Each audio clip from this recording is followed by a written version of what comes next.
Hi, I'm Jessica Breyer, and my project is on Uruguay. I'm going to go over 6 different topics: the history, geography, economics, politics, and the values and customs and traditions of Uruguay. The history of the country began with the indigenous people, the Charez. They were indigenous to the area, but unfortunately by the 1700s most of their culture was lost. Their bloodline did live on between the families that they formed with the colonists, some of the mixed families, but it was different than how we have here. We have reservations. They didn't have any areas that the people could still openly, freely practice their customs and cultures. The colonial era began when Juan Diaz de Solis, he was a Spaniard, came to the area in 1516, but he didn't settle the area. The first settlers were actually Portuguese, and they came in 1680, and they settled a town called the Colonia del Sacramento. Portugal remained sort of the owners of the area until Spain took over in 1778, and after that, once the Spanish took over, it was really the beginning of the Uruguay people trying to gain their independence, which went on for many, many years. There was a successful revolt against Spain in 1811, but unfortunately by 1817, the Portuguese from Brazil actually took over the area, so it was sort of a bittersweet victory because they lost their independence quickly after that.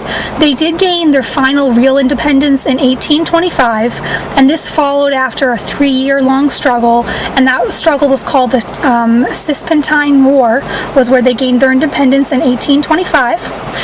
They actually had the help of Argentina in gaining their independence, and you see that Argentina, even to this day, is still one of their closest allies in the area, and that is because they did help them with their independence, and stems from that. They set up a republic in 1828, and they had established their first constitution by 1830. The geography is that it's located on the southern east coast of South Africa. The topography of the area is that it's low rolling grasslands, and the north region there is a plateau. So the land is really good for farming, which is very important to their economy, and it has very fertile lands. Also, the area of the country is about 176,000 square kilometers, or if you want to compare that to a U.S. state, it's about the size of Oklahoma. The population is just under 3.5 million for the whole country, and 1/3 of the whole country's population lives in the country's capital, which is Montevideo. And about 93% of all the people in Uruguay live in cities, live in urban neighborhoods. So it's sort of very urbanized, or you're off in the farmlands being a rancher. There's not really a lot of in-betweens, that sort of suburb area like we see here. They do have the Uruguay River on the western boundary, and they have the Atlantic on the shoreline, which is very important for fishing. The economy is, the currency is a Uruguayan peso, and the most important part of their economy is agriculture. They produce rice, wheat, corn, barley, and also they do have a lot of ranchers that herd cattle and sheep, because some of their exports are leather products and wool. And also the fishermen, which I mentioned, are on both of that river and the ocean side there. And some of the industries they have there are food processing, electrical machinery, transportation equipment, and petroleum products. They have a GDP per capita of a U.S.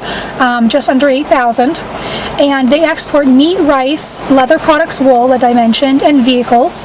And they also have a new area of their economy that's developing they're diversifying into hydroelectric power. They've created 21 power plants of hydroelectric power, which mostly consists of the wind power that we sometimes see here that we're developing.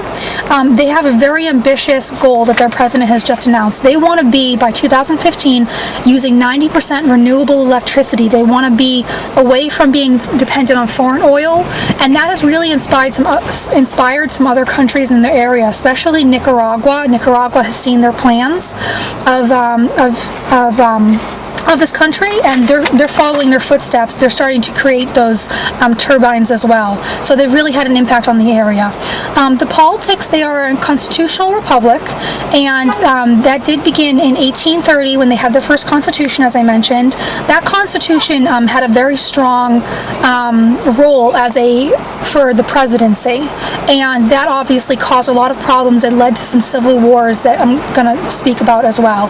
They actually went through 6 different versions of their constitution throughout their history, leading up to the current version, which is the 6th version. So it's quite different than what we've had here, where we've had one constitution since the revolution of our country. They did have, right after they began with that first constitution, they had a civil war in 1836. It continued to 1851, and it never really ended. There was really no end result to that, so there continued to be a lot of civil wars sort of to follow, and a lot of revolts against the government for changes. But it was interrupted by a war with Paraguay in 1865 to 1870, and in that situation, Argentina and Brazil actually stepped in to assist Uruguay. And the most important thing I think that has happened politically with them is that they became a welfare state under President José Batallí y Ordóñez in 1903. He was really, I think, one of the most influential figures in their history, because he really saw the inequality between the rich and the poor class, and he wanted to do something about it so that they could be stronger as a nation. So he really created a lot of social programs that could help the poor people become educated and give them basic things like food and shelter. He thought that there was a public responsibility to help them. He also created the second constitution, and that also separated the church and the state. And also what it did is it instituted something called the Collegiado, which was a sort of experiment that the Swiss government was doing at the time, the Collegiado, where they would have the president have power, and also they would have a group called the Collegiado that consisted of the department heads from different special interest groups. So the Department of Public Works, the Health Department, the Department of Labor, the Budget Committee. They would all have their department's heads be represented in this Collegiado, and they were really equal in power to the presidency. But unfortunately, of course, with that came corruption about who they had put into office for the Collegiado, and the people of Uruguay really didn't feel that they were represented democratically, that they didn't get to choose these leaders, really. So that, of course, sort of caused some problems as well, and it led to their third constitution in 1934, which they replaced the Collegiado with something called the Council of Ministers, which was really more of a cabinet of advisors to the presidency. They also went through some more changes in 1942. They created the fourth constitution. That was when they tried to go back to more of their original approach with just a strong leader of a president. Then in 1951, they tried the fifth constitution, which was sort of, in my words, a little bit of a fiasco, because what happened in the fifth constitution was there was 2 major political parties, the Blancos and the Colorados, and they had really tried to stranglehold the government by creating this fifth constitution, which called for a 9-member council of leaders for the country. And what they wanted to do was they wanted those leaders to all consist of their political party, so they could shut out all of the other political parties in the area and gain real control over the country. So they did do this in the fifth constitution. They implemented that, and they also, right after they implemented that, the country really was going downhill economically because of all the socialist programs that they had in place. So of course everyone was upset with the government because they felt they weren't democratically represented. They were upset with their economy, and so this led to a little bit of terrorist activity and people trying to change how the government worked. So this ultimately led to the final constitution that we see today, the 6th constitution. It began in 1967, and it completely did away with the Collegiado and all of that. It really sort of followed the system that we have here in the U.S.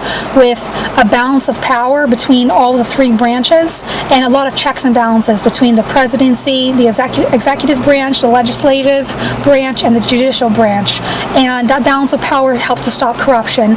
They also, it helped to create better rules between the Senate and the General Assembly so that one political party really couldn't take full control.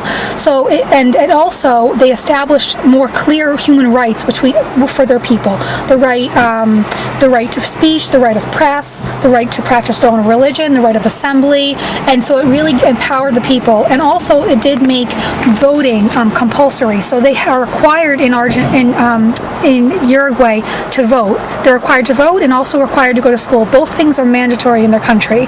So that really helped strengthen the country. Also, on a side note, something that they faced recently was in 1980, the military proposed a bill to create strong military power within the government. And as we've seen in other Latin American countries, this can be a very dangerous thing once the military takes a lot of power away from the other branches. So luckily, that bill was rejected. But if that bill had been passed in 1980, we might see a very different Uruguay than the one we do see today. The current president is also Jose Mujica, and he has been president since 2010. I want to touch on the values as well of the country, because their values have really helped bring them to where they are now. Family is really one of the most important values for this country. Just to give you a snapshot of the country, the average household is a little bit larger than ours. Here we have about two and a half people per household, and there they have 4 people per household on average. They usually have about 2 children, but the children usually live with their parents until they're in their 30s, even if they're married. So they have a very strong relationship there. Sundays there are really a family day. Everyone would visit the parents or grandparents and share a meal together, even more so than here in the U.S. And they also share something called a yerba mate tea, which is a special green tea that symbolizes friendship and family, and they drink that on every holiday and with every family gathering to symbolize their bonds. Another very important value is liberty with them. They're very nationalistic. They take so much pride in where they come from and being from Uruguay, and very similar to how we are in the U.S. I think it stems from that feeling of family that they have. Because they're a small country, they feel that they're one community, one family, united. So it's a very important thing with them. And also education is free and of course compulsory for all of the people there. So they really value education, and they know that that's the way they're going to move forward and become a globally competitive country. Also, their customs and traditions, the yerba mate tea is so important to them. It's really it's almost equal to our coffee culture that we have here, but even more so, because it really has such a strong symbolism behind it, showing that you're unified together and that bond of friendship and family is there. It's very popular on college campuses as well, which is interesting to see what other college kids in other countries are doing. And it used to be something where you sit down and have a meal together and share that yerba tea, but now it's also becoming something more on the go. As you see, they're becoming more of a fast-paced society, just like ours, to compete globally.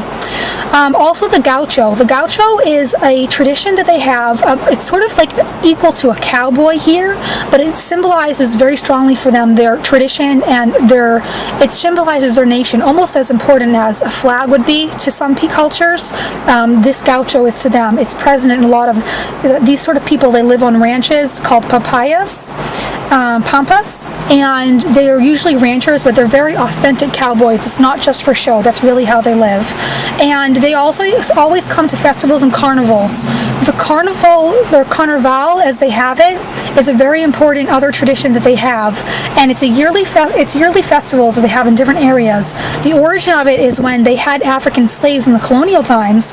They were not allowed to dance or sing or have fun. So once a year, the African slaves would be allowed to come to the nation's capital, Montevideo, and they would be able to have this long parade of singing and dancing and a festival, and that's where the tradition comes from. And you also see in the carnivals, the tango and football or soccer is very present there, because those are national pastimes of theirs.